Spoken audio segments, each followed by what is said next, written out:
Monday, August 26, 2024. Focus. That our God may make you worthy of His calling.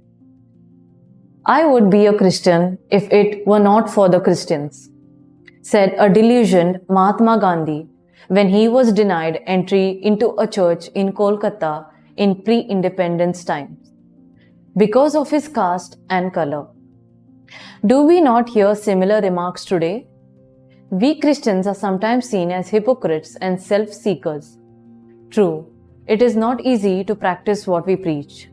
We delight in gossip, we want to be in the spotlight during parish activities, and sometimes we chuckle over a neighbor's downfall. Today's first reading reminds us that we must overcome the flaws in our Christian life. We should be Christian-like and so be able to guide others who struggle to live their calling.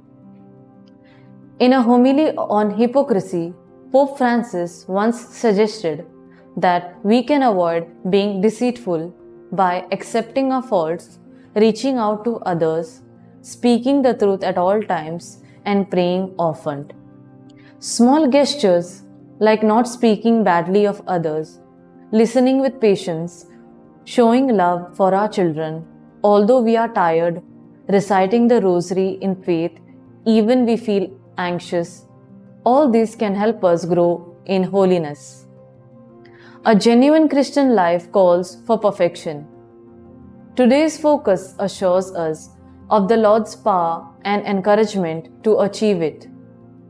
Fruit.